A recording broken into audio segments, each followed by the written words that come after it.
Good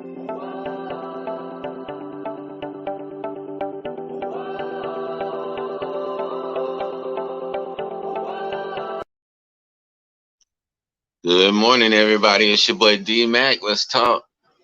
So, why is Cam getting the shaft? That's the question. Why is Cam getting the shaft? He's, as we know, he's in between teams. Mac Jones was chose over him, and one of the main reasons that they stated that is because Cam is unvaccinated, and that puts the team in jeopardy of forfeiting games and things like that if he comes up positive for COVID. So that had a big major role to play in it. There was also a little sideways statement made and said that Cam needs to stop listening to all of the hip hop music, and that was in poor taste, but it was someone's opinion nonetheless. So why is Cam really getting the shaft? Because this started before New England. This isn't like this is something that just started with him. In North Carolina, he had a lot of, excuse all of the background stuff. I'm outside getting some of this fresh air. It's very rare that you get a nice cool day in Texas. So I'm taking advantage of this cool day in Texas. Uh, Now, getting back to Cam. In North Carolina, Cam had he had a whole lot of things that were said about him because of the way that he carried himself. This was one of the big problems that the industry had with Cam Newton. Cam Newton wasn't willing to conform to the industry way. He had his own mind and he spoke his mind often. And that's something that makes your stock go down. When you're not willing to play the game, when you're not willing to go along and get along with everything, then you see that there's going to be some hesitance from the industry to invest in you. And this is what is happening with Cam. This is what you're going to see most of the time. And when they say words like the marketability, that's what they're speaking about. Is this man willing to push our agenda? Is this man willing to do and say what we would have him to do and say? Because we get it from both sides of the spectrum. At one turn, whenever a athlete with a lot of influence says something and speaks out on something, you'll hear terms from the news like "shut up and dribble." But then whenever they're out in the limelight and they have all of this influence, they'll turn back and then say, oh, well, he has all of this influence. He needs to say this, or why doesn't he say that? But you can't have it both ways. Either they're going to shut up and dribble, or they're going to use their influence to get across what they're trying to get across. So you have people double talking when it comes down to these athletes, and what it basically comes down to is they want control over them and control of what they say, control of the narrative that they push. And because Cam Newton does not give them that option in his life, this makes his stock fall. A lot of teams don't want to deal with the baggage that comes with Cam Newton. And that's why you see all of these different teams, uh, having second thoughts and really, really having to sit down and talk about what comes with having Cam Newton on their staff, because he's an influential guy. There's other players that may be feeling the way that Cam does, but they never had the courage to say anything. Now, if you bring Cam into your environment and he starts to build a rapport with these guys and bond with these guys, some of these guys still look up to Cam Newton, because we're not going to act like he wasn't a great quarterback before he went through all of these things that he's going through, and he still got a lot left in the tank. So what's really going on with Cam? Cam has a realization that, you know, anytime that you're going to go against the grain, there's definitely going to be a major pushback. That's just known. If that's the type of person that you are, that you can't just go along with everything just because it's what everybody else is saying and doing, there's going to be some pushback against that. And He's probably accepted that in his life. That's why he said, "Don't feel sorry for him. He good." That man understands that in order to stand up for something, you're going to have to give up something. And that's just how the industry goes. Look at Colin Kaepernick. Colin Kaepernick knew that in doing what he was doing, because initially, he consulted a veteran about how he could do a peaceful protest. And that's what he came up with.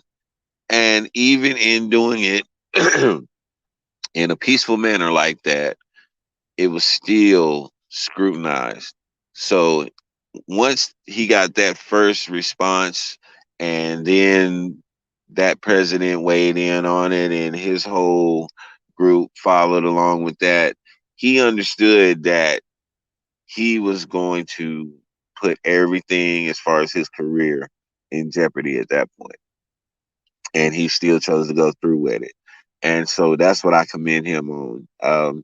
And this is what Cam Newton understands, that when you're not saying what they want you to say, and you don't have the nice little fade with the waves, the standard black guy haircut that says I'm safe and I'm cool and I'm one of you guys, and you got some dreadlocks hanging off your head and they're put up in ponytails, and then you got you a neat little scarf wrapped around, and you just got you a little tribal vibe going. They don't like that. They do not like that tribal vibe. They do not like that stand out from amongst the rest. They don't like that, especially if it's not a representation of what they're pushing. So anytime you uplift anything over their agenda that they're trying to push, they're going to call you an outsider and a troublemaker and a loose cannon. These are those terms, unmarketable. These are those terms that they use as the gatekeepers to say, no, this is not the guy that we want. He's going to go rogue on us. He's not going to hold our secrets. He's going to put us on blast if he gets a whiff of all the stuff that we're into. That's the type of person that people do not want to deal with. He's just difficult to deal with in the locker room. That's that blanket excuse that they'll give to justify getting rid of somebody. He's just too much trouble in the locker room. If he was so much trouble in the locker room, how many other people is it besides him? You mean to tell me that somebody has that much control over what, over 50 people in a locker room? That's that blanket excuse that they'll use to justify getting rid of a player without giving too much information about what was really taking place. It's talking points. We hear them all the time, and we've become so common. We've become so used to them that we just don't pay any attention to it anymore. So yeah, that's really all I have about Cam Newton, man. We need to keep an eye on this. We know that Cam, if he's smart, he's made some investments and he's done some things to sustain his lifestyle or whatever, because, like I said before, he understood going into this that if, and especially with the Patriots, come on, you're going to the Patriots. You're filling in the shoes of Tom Brady, one of the greatest quarterbacks of our time. This is considered one of the most clean cut American guys you could ever see. If you pull up America, you'll see a picture of Tom Brady somewhere in the background.